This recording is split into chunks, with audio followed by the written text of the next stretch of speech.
ministre de l'Énergie, heureux que je me tiens en ce moment devant vous pour constater avec fierté que malgré le contexte difficile vécu par notre pays en 2022, ces salons organisés en février arrivent quand même à mobiliser autant de monde.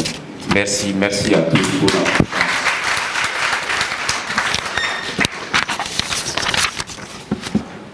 Alors, je voudrais en tout cas demander l'autorisation de mes aînés présents dans la salle pour vraiment présenter ces discours. Nous voilà donc au terme de ces 2 jours de travaux du Salon des investisseurs pour l'énergie au Mali, SIEMA 2023.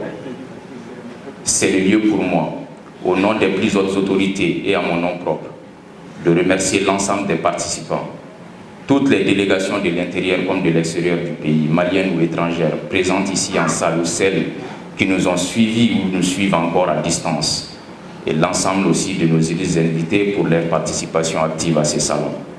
Mesdames et messieurs, j'imagine bien qu'au cours de ces 2 jours, à travers les différents panels, la session d'affaires canado-malienne tenue en visio, la visite des différents stands d'exposition et les rencontres B2B, vous avez pu nourrir vos curiosités, améliorer vos connaissances, être attirés par les différents projets qui nous ont été présentés ou qui vous ont été présentés par mes services techniques et également par les promoteurs du secteur privé.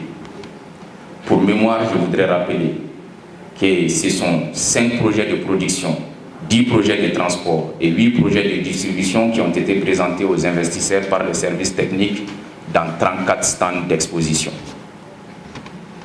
Le département des mines, de l'énergie et de l'eau note avec satisfaction les différentes recommandations ici de ces salons et s'engage à examiner leur faisabilité en rapport avec tous les départements ministériels et structures concernées.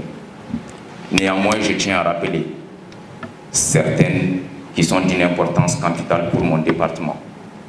1. Améliorer le mix énergétique pour le développement des énergies renouvelables, l'hydroélectricité, le solaire, l'éolienne et la biomasse.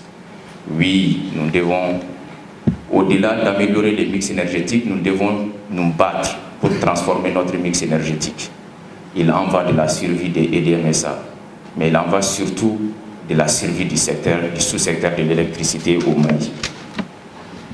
Alors, améliorer le mix énergétique signifie quoi concrètement? Ça signifie tout simplement qu'il faut passer aujourd'hui d'une production d'électricité à dominante thermique vers un mix plus propre, moins coûteux, n'est-ce pas, à travers ce qu'on dit l'hydroélectricité, le solaire et l'éolien. Parce qu'il faut, on ne cessera jamais de rappeler cette anecdote, c'est qu'aujourd'hui, le sous-secteur de l'électricité, il faut le rappeler, est aujourd'hui confronté à un vrai choc de son business model. Notre plan d'affaires est totalement contrarié aujourd'hui. Pourquoi? Parce que si on se rappelle dans les années 2000, quand le sous-secteur de l'électricité a été privatisé, et on était sur un mix énergétique où on produisait 70% avec l'hydroélectricité. Le secteur était rentable. Aujourd'hui, c'est totalement l'équilibre financier du secteur qui est remis en cause. Nous produisons à plus de 50% avec les centrales hydro et avec les centrales thermiques. Et avant même ce qu'on appelle l'opération spéciale en Ukraine, on préfère l'appeler comme ça, n'en déplaise à certains.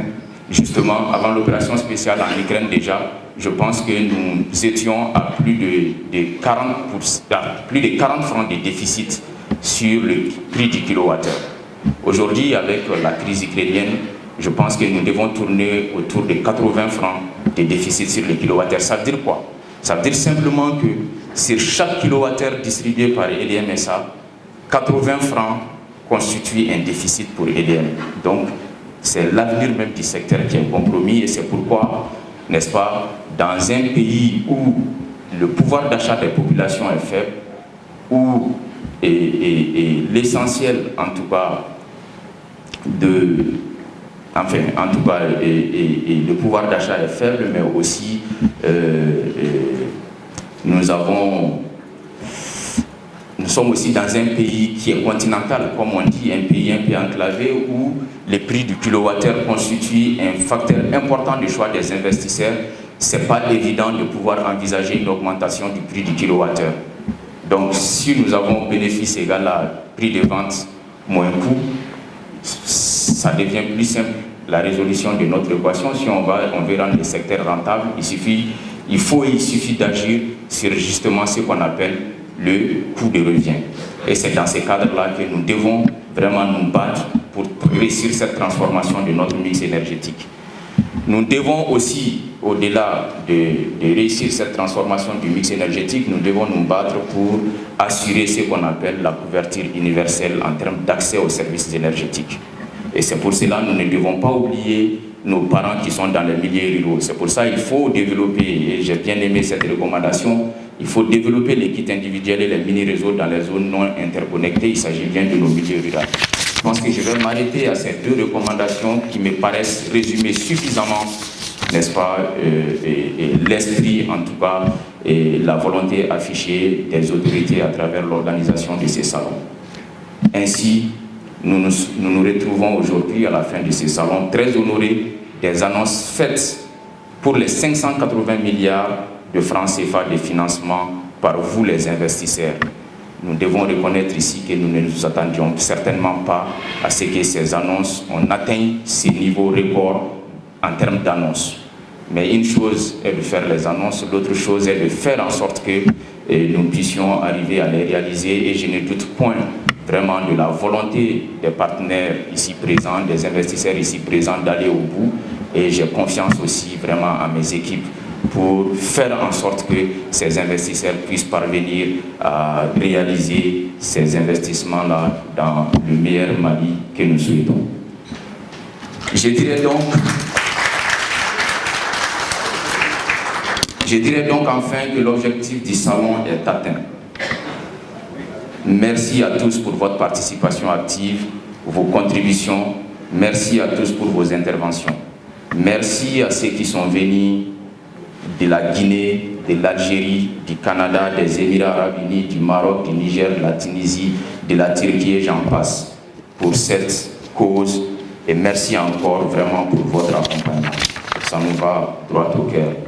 Merci également aux différents experts et aux modérateurs qui ont animé les différents panels. C'est lié de remercier l'ensemble des partenaires techniques et financiers, les institutions de financement multilatérales et bilatérales, les investisseurs privés nationaux et internationaux qui accompagnent le Mali pour le développement du secteur de l'énergie.